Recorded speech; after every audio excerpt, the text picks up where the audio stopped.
이제는 기뢰까지 말이 나왔습니다. 바다 위에 둥둥 떠 있는 기뢰, 서해에 수많은 배가 떠다니는데 상선들이나 어선들도 걸리지 않는 기뢰에 천안함이 걸려 폭침당했답니다. 함장의 바다 출항합니다. 우선 이 기뢰 어디서 나왔는지가 중요합니다. 음모론자의 대부, 대한민국 최고의 음모론 전문가 신상철은 러시아 조사단에서 어뢰 공격을 부정했다고 이야기를 합니다. 러시아 조사단들이 가면서 만약에 이것이 어뢰 공격이라면 함상에 있는 사람들은 대군이 아니라 파통이라고. 누가 했냐? 중국 관영신화통신의 인터뷰를 인용합니다. 러시아 해군 예비역 대령인 미하일 브론스키의 인터뷰 발언이 주요 내용입니다. 잠시 살펴보면 미하일은 천안함이 어뢰 공격에 의해 침몰됐다면 선상에 있던 사람들은 해군이 아닌 합통이라고밖에 설명할 길이 없다고 말합니다. 게다가 초기함은 무조건 잠수함이 쏜 어뢰를 피하고 잠수함을 잡을 수 있는 것처럼 말하기도 합니다. 마치 컴퓨터 게임에서 컨트롤하는 것 같이 쉽게 말합니다. 우선 미하일 브론스키, 이 사람은 러시아 조사단 인원이 아닙니다. 게다가 이름도 잘못됐습니다. 미하일 브론스키가 아니고 미하일 볼젠스키입니다.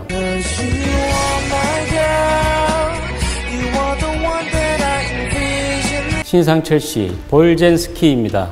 당시 러시아 조사단은 이고르 야스트로랩스키 해군 대령을 단장으로 세르게이 셀로비에프 대령과 세르게이 피라첸코 대령으로 구성되었습니다. 네, 러시아 국영TV가 천안함은 북한 어뢰 공격으로 침몰했다는 우리 정부의 입장을 인용해 보도했습니다. 러시아 국영TV는 지난 10일 천안함은 북한 어뢰에 의해서 폭침됐고 강력한 폭발파가 천안함을 두동강 내 기본적인 뼈대만 말씀드렸고 본격적으로 기뢰 이야기로 이어갑니다. 사실 시작점은 국방부이긴 합니다. 천안함 피격이 있고 당시 이함대 사령관은 자신에게 피해가 갈까봐 기뢰설에 힘을 실어주는 발언을 했습니다. 이때다 싶어 정치권에서도 이슈화하고 싶었는지 더불어민주당 박영선 전 의원도 미군 옥폭설과 함께 기뢰 폭발설을 주장했습니다. 어떻습니까? 대충 이럴 것이다 하면서 여기저기서 한마디씩 알아보지도 못하고 함부로 이른바 뇌피셜로 이야기하니까 결국 이 지경에 이르게 되었습니다. 언론도 받아쓰기 시작했습니다. 2010년, 2011년, 2012년, 심지어는 최근에도 한겨레와 미디어오늘 등 일부 매체에서 유사 전문가들의 이야기에 힘을 실어주면서 마치 기뢰 폭발설이 진짜인 것처럼 보도했습니다. 왜 기뢰가 아닌지 4가지로 정리해서 말씀드리겠습니다. 첫째, 서해안에 있는 기뢰는 마크 6 폭내를 개조한 겁니다. 크레모아 격발과 같은 원리로 폭발하는 겁니다. 위치나 숫자 등은 보안이므로 자세히 말씀드리지를 못합니다. 서해도서에 설치한 기뢰는 북한의 불법 상륙을 해상에서 저지하기 위한 목적입니다. 마크 6 폭내를 개조했다고 말씀드린 이유가 수상함에서 사용하는 대잠용 폭내와는 다르다는 점입니다. 흔히들 아는 폭내에서 안전핀과 안전커버, 기폭 화약, 피스톨을 제거하고 미군 전원 공급식 내관인 전기식 내관과 도전선을 연결해 개조를 하였습니다. 포인트는 바로 이 도전선입니다. 해상에서의 인위적 폭발을 막기 위해 이렇게 개조한 것이므로 자체적으로 충격에 의해 폭발하는 행태가 아니고 육상에서 인위적으로 사람이 격발기를 눌러야 폭발을 합니다. 게임에서 알고 있던 기뢰의 느낌과는 다를 겁니다. 두 번째, 그래도 폭발할 수 있는 것 아니냐 하시겠지만 아닙니다. 음모론자들이 말하는 한국군의 70년대 말 유실기뢰가 있었다 해도 앞서 말씀드렸듯 육상의 도전선이 끊긴 상태입니다. 도전선이 끊긴 기뢰가 해수의 볼타전지 효과로 기폭될 수 있다는 의견도 있지만 이미 민군 합동조사단의 기술적 검토와 실제 해수 실험에서 불가능하다고 판명이 났습니다. 항상 의심의 눈초리를 지니고 있는 음모론자들은 아니다 라면서 기폭 전압과 전류값을 낮춰가면서까지 거짓말했지만 국방과학연구소 폭발물 전문가들이 정확한 결론을 내버립니다. 바닷물 속에서 전원이 발생해도 대부분 바다로 방전된다. 피복에 도금된 아연과 구리선에 의해 기폭에 필요한 충분한 전기가 발생할지 의문스럽기에 볼타전지 이론이 적용될 가능성은 낮다고 밝혔습니다. 실제 2010년 4월 19일에 약 50cm 길이의 도전선을 확보해 이틀 후인 4월 20일 평택항에서 바닷물 속에 도전선을 담근 상태에서 전원 발생 여부를 시험을 했습니다. 결론은 전류 발생은 어림도 없었습니다. 혹시나 하는 마음에 4월 23일 주식회사 하나에 군용 전기내관 해수 중 기폭 가능성 검토를 의뢰했고 결론은 불가능하다는 회신도 받았습니다. 세 번째는 앞서 첫 번째와 두 번째의 명백한 사실이 있었지만 모두 비켜가고 신의 노여움으로 길에 폭발이 있었다고 생각해 봅니다. 0.001%의 확률까지 생각해 봤지만 여러분, 길에 의해 폭발이 돼도 선체 절단은 불가능합니다. 미국 조사팀과 선체구조관리팀에서 실시한 수중 폭발 관련 내충격에 대한 모델링과 시뮬레이션 결과가 있습니다. 결론은 사건 발생 지점의 수심 47m 있는 폭발량 136kg의 육상 조정 기뢰로는 선체 절단은 절대 불가능하다입니다.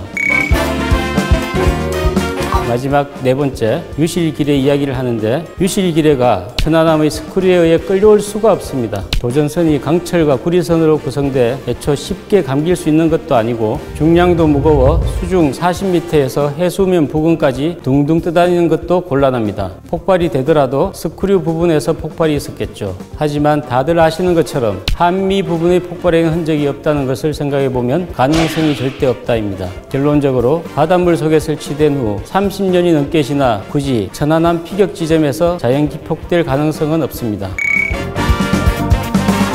오늘 러시아와 기뢰편 이야기 해봤습니다. 그런데 궁금한 점이 생깁니다. 일반적으로 이론을 제시하거나 논거를 제시할 때 혹은 상대방의 문제점을 이야기할 때는 한 가지 주요 쟁점만 이야기해도 할 말이 부지기수일 텐데 신상철 씨, 그래서 천안함 피격이 북한의 열애 공격이 아니라면 도대체 뭐라는 말입니까? 자초입니까? 이스라엘 잠수함입니까? 아니면 기뢰입니까?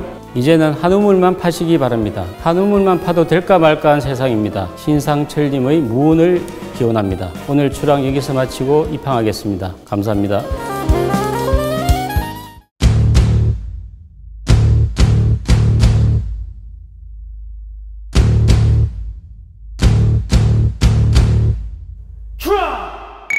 오늘은 비교적 짧은 항해를 하려 합니다. 주제는 파편입니다. 깨지거나 부서진 조각을 말하는 겁니다. 폭발의 3대 효과라는 그럴듯한 용어를 만들어서 열, 파편, 폭풍이 없었다고 말하는 음모론자들. 그러면서 어뢰에서 발생하는 파편이 천안함 곳곳에 박혀 있어야 정상이라고 말합니다. 앞선 영상들을 보신 분들은 이미 아시겠지만 역시나 그럴듯한 이야기를 가져와 그럴 수 있지 라는 착각을 불러일으킵니다. 수중에서 소총을 발사하는 영상, 유튜브나 여러 군사 콘텐츠를 보신 분들 한 번쯤은 보셨을 겁니다. 다시 한번 제대로 보겠습니다. 수중에서 소총을 발사하는 영상을 보면 수중에서 파편이 박힐 수도 멀리 갈 수도 없다는 것도 확인할 수 있습니다. 사실 어뢰도 이 수중 소총 사격과 비슷한 원리로 이루어지는 겁니다. 수중에선 총탄도 파편도 사실 효과가 크지 않죠. 이는 신상철 씨의 재판 당시 2심 재판부가 명확히 답을 줬습니다. 파편이 없어서 어뢰에 의한 공격이 아니라는 부분을 재판부가 사실이 아니다 라고 판결을 한 겁니다. 내용은 이렇습니다.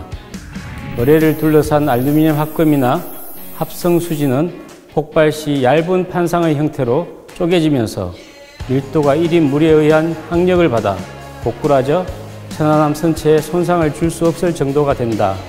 이상이 재판부의 결론입니다. 아마 물리학 내용이 어렵다 보니 신상철 씨도 이해하는 데 어려움이 많았으리라 예상됩니다. 결국 파편을 근거로 삼아 어뢰 공격이 없었다는 것을 강조하는 음모론자들의 이야기는 파편의 또 다른 의미인 전체적으로 이어지거나 완성되지 않은 짧은 부분이나 면모를 증명해주는 날조와 허구 그 자체입니다. 아직도 파편 형태의 거짓말을 믿고 있는 건 아니십니까? 오늘 출항 여기서 마치고 입항하겠습니다. 감사합니다.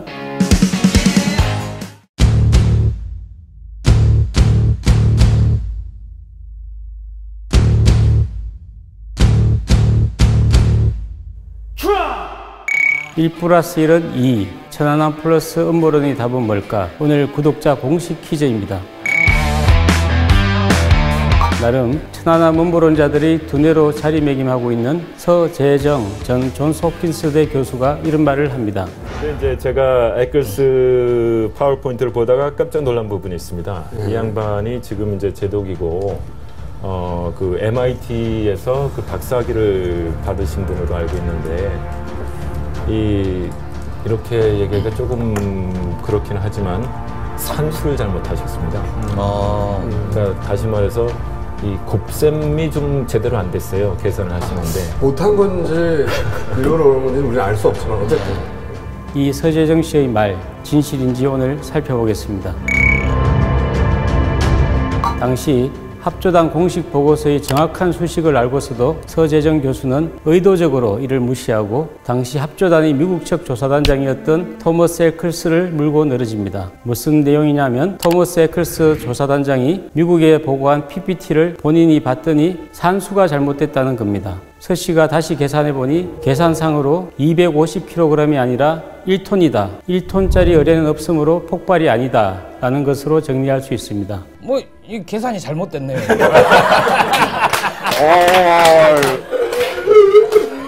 결론은 당연히 날조이고 거짓말이죠. 먼저 서 씨가 주장한 에클스의 PPT 보고서를 보겠습니다.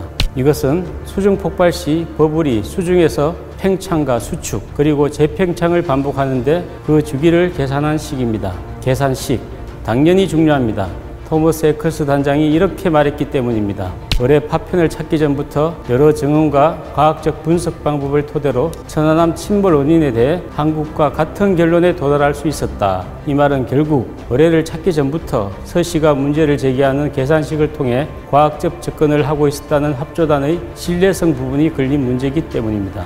다시 돌아와서 이 계산식을 통해 천안함 조사 당시 전국의 11개소 지진관측소에서 관측된 지진파와 공중음파의 주기가 1.1초였다는 것을 확인할 수 있었고 이는 TNT 250kg에서 360kg 사이의 폭발이 수심 6m에서 9m 사이에 있었다는 것을 알아냈습니다. 그럼 서 씨 말대로 정말 잘못 계산했는가 직접 계산해 보겠습니다. 서 교수가 이야기하는 에클스의 PPT 보고서에 나온 수중 폭발 버블 주기를 구하는 공식입니다. 계산을 해보면 서재정의 주장대로 버블 주기가 1.1초가 아니라 0.7초가 나옵니다. 게다가 폭약의 무게가 970g은 돼야 1.1초라는 계산이 나오게 됩니다. 그런데 서재정이 잘못한 겁니다.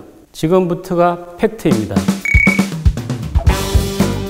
해당 시기 나온 원본 자료를 봅니다. 1961년 미국은 수중 폭발 시 폭약 무게와 수심에 따른 버블의 생성과 수축 주기를 알아냈습니다. 에클스 PPT 5페이지에 원본식이 다시 나옵니다. 원본에 따르면 단위가 미터는 피트, 킬로그램은 파운드로 되어 있습니다. 그럼 다시 계산해야 합니다. 원자료의 단위로 변경해서 숫자를 대입해 봤더니 앞서 서재정이 말했던 것과는 다른 결과값이 나옵니다. 버블 주기는 1.1초로 나옵니다. 우리 서재정 교수가 PPT를 조금만 더 뒤로 넘겨보고 제대로 계산해 봤더라도 PPT에 기입된 계산식을 합조단처럼 제대로 계산했을 수 있었을 텐데 안타까울 따름입니다. 결론은 합조단의 산수는 틀린 게 아닙니다. 원본 계산식에서 피트와 파운드 단위를 바꾸는 과정에서 일부 상수를 빼고 변환한 실수에 불과한 겁니다. 사실 애초 국제민권합동조사단의 국문과 영문 보고서에는 제대로 변환된 수식이 버젓이 나옵니다. 합조단 보고서를 제대로 서 씨가 안 받거나 굳이 거짓말을 해가면서까지 마치 숨겨진 진실이 있는 것 마냥 관심받기 위해서 이런 일을 한 게 아닌가 생각해 봅니다. 그러고 보니 서재정 씨는 참자연대 평화군축센터라는 단체에서 활동하는 평화장사꾼입니다. 참자연대 평화군축센터는 주도적으로 천안함 피격 사건을 부정해왔고 트집을 잡아왔으며 천안함 유가족들이 찾아가 멈춰달라 무릎 꿇고 애원해도 아들의 죽음과 명예를 더럽히지 말라고 요청했음에도 지금까지도 멈추지 않고 있는 단체입니다. 참고로 서재정 씨, 요즘에는 일본으로 넘어가 국제기독대에서 교수를 하고 있습니다. 한겨레 신문에 칼럼도 꾸준히 쓰고 있는데 10월 24일자 적대관계를 리셋하라는 제목으로 글을 썼길래 읽어봤습니다. 역시나 내용 중 인상적인 구절이 있어 소개해드리면서 오늘 함장의 바다 입항하겠습니다. 적대적 관계를 리셋해야 한다. 종전선언의 중요성은 이 리셋 과정의 출발이 된다. 단호하게 말하지만 저는 눈 감는 날까지 리셋할 생각은 없습니다. 감사합니다.